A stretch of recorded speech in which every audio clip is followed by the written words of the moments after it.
Bonjour à toutes et à tous. Je suis très heureux de pouvoir faire cette introduction aujourd'hui, car elle me permet de partager avec vous un rêve que j'ai fait il y a 40 ans. En mai 85, je découvrais la Silicon Valley et je peux vous dire que ça a été un vrai choc et que ça a beaucoup influencé ma carrière, pour pas dire une partie de ma vie aussi. En fait, en revenant de ces 15 jours passés là-bas, j'ai fait un rêve qui était celui d'une Silicon Valley en France. Inutile de vous dire qu'à l'époque, le fossé entre le rêve et la réalité était immense.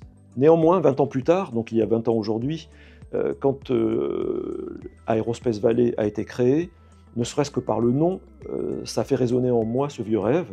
Et je me suis dit, il y a peut-être là une intention qui se rapproche de ce que j'avais envie de voir se réaliser 20 ans auparavant.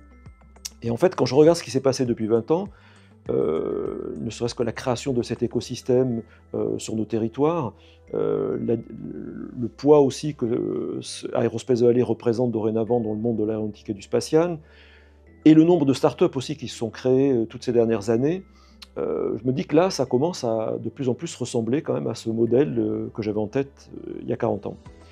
Néanmoins, force est de constater qu'il reste encore pas mal de chemin à parcourir, mais je me dis que justement les fondations sont là et que dans les 20 années qui viennent, il y a probablement matière à ce que ce rêve finisse par devenir vraiment réalité.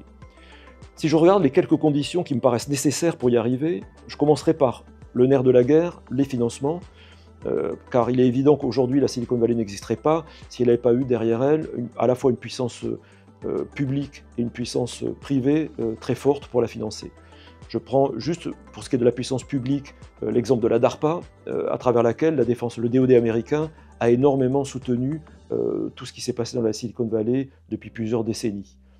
De la même manière, savez-vous que la CIA a un fonds d'investissement dans les startups qui s'appelle InQ10, qui est présent dans de très nombreuses startups de la Silicon Valley. Donc ça, c'est juste pour illustrer le poids de la puissance publique, qui soit à tous les niveaux d'ailleurs aux États-Unis. De la même manière, la puissance privée, à travers les VC, qui sont très nombreux dans la Silicon Valley, qui souvent font référence d'ailleurs dans le monde du venture capital à travers le monde, ont été extrêmement clés dans le développement de la Silicon Valley. Vous allez dans un coin de la Silicon Valley qui s'appelle Sand Hill Road, qui est une espèce de longue avenue dans laquelle vous avez une succession de bâtiments avec une quantité de VC qui sont non seulement très impactants dans ce qui se passe dans la Silicon Valley, mais aussi dans le reste des États-Unis, voire dans le monde. Je connais même des startups en France, voire à Toulouse, qui ont été financées par des VC de la Silicon Valley, comme Sequoia Capital par exemple. Bien évidemment, beaucoup de choses se sont passées de ce point de vue-là en France. La BPI, comme navire amiral du financement public, joue très bien son rôle, auquel se joignent des financements privés, notamment tous les fonds existants qui s'intéressent de plus en plus à l'aéronautique et au spatial.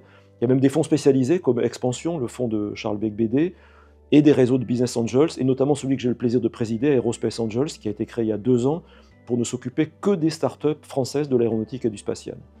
Donc clairement, on est sur la bonne voie, mais il reste encore beaucoup à faire et il faudrait vraiment passer à la vitesse supérieure en termes de financement public et privé. Les régions, l'État jouent vraiment leur rôle déjà, mais vraiment il faut passer à la vitesse supérieure. De la même manière, le financement privé, on sait qu'il n'est pas suffisant, non seulement pour l'aéronautique et le spatial, mais pour l'industrie en général. Je pense que les financements privés ont été tellement habitués à des retours sur investissement rapides dans le monde du digital que ça leur est un peu plus difficile d'être patient et d'attendre un retour sur investissement qui est toujours forcément un peu plus long dans l'industrie. Mais je pense que tout le monde a compris maintenant l'importance de l'industrie et notamment de l'industrie aéronautique et spatiale. Donc ça serait vraiment bien qu'on arrive à mobiliser les 2 canaux de fonds de façon coordonnée pour arriver à soutenir cette industrie. Deuxième axe super important, tout ce qui est enseignement supérieur et recherche. La Silicon Valley n'existerait pas sans l'université de Stanford, de la même manière qu'au fur et à mesure où la Silicon Valley est sortie de son périmètre géographique d'origine entre Menlo Park au nord et San José au sud, pour petit à petit embrasser l'ensemble de la baie de San Francisco, incluant la ville de San Francisco elle-même. Du coup, l'université de Berkeley, qui est au nord de cet ensemble, s'est retrouvée aussi complètement partie prenante de cette dynamique, de cet écosystème. Et quand vous avez 2 universités prestigieuses comme Stanford et Berkeley qui soutiennent cet écosystème, vous pouvez imaginer l'impact que ça peut avoir. Donc de la même manière, je trouve que toutes les initiatives qui ont été prises dans nos 2 régions, sur nos territoires, notamment pour fédérer et rassembler les grandes écoles de l'aéronautique et du spatial autour de l'ISAE Supaéro, vont vraiment dans le bon sens. Les écoles de commerce aussi qui petit à petit se spécialisent ou ont des masters spécialisés dans ces domaines-là vont aussi dans le bon sens. Donc tout ce qui peut contribuer à non seulement créer un effet de masse critique, mais aussi une plus grande visibilité dans le monde va dans le bon sens. Parce que l'enjeu qui est derrière, c'est d'attirer les meilleurs talents mondiaux. La Silicon Valley aujourd'hui réussit parce qu'elle attire les meilleurs talents mondiaux, d'où qu'ils viennent, des 5 continents. Et c'est ça l'enjeu qui est aussi devant nous pour l'Aerospace Valley, c'est d'attirer sur nos territoires les meilleurs de tous les pays.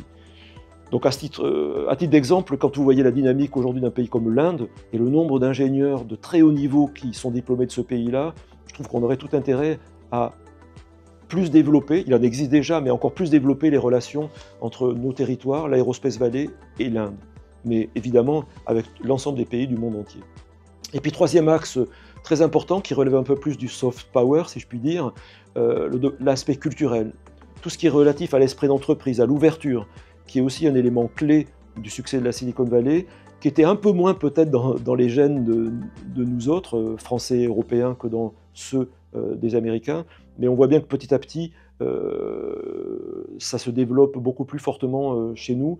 Et donc il faut continuer à les cultiver, et ainsi que l'esprit d'ouverture. Et de ce point de vue-là, toute l'animation de l'écosystème créé par Aerospace Valley depuis 20 ans va dans le bon sens. Et le forum lui-même est une excellente illustration de ces échanges qui peuvent créer des fertilisations croisées entre les différents acteurs. Et je rajouterai un quatrième atout qui existe déjà et sur lequel il faut construire aussi, qui est en fait l'art de vivre qui existe sur nos territoires. C'est pas un hasard non plus si la Silicon Valley existe en Californie, car il y a un vrai plaisir de vivre aussi en Californie. Nous avons d'autres atouts, mais qui sont aussi extrêmement forts dans le domaine de l'art de vivre. Donc utilisons-les pour attirer aussi les meilleurs talents du monde entier. Donc je pense qu'aujourd'hui, non seulement les fondations existent, mais nous sommes sur la bonne voie. Par contre, il faut être conscient qu'il faut vraiment changer de braquet, passer à la vitesse supérieure sur les différents axes que je viens de rapidement énumérer. Mais si nous le faisons, nous avons vraiment de fortes chances que les territoires d'Aerospace Valley deviennent la référence mondiale dans le domaine de l'aéronautique et du spatial, comme la Silicon Valley l'est dans le digital. En tout cas, pour ce qui me concerne, j'y crois, je suis mobilisé pour ça, à travers ce que je fais dans Aerospace Angels, mais pas seulement.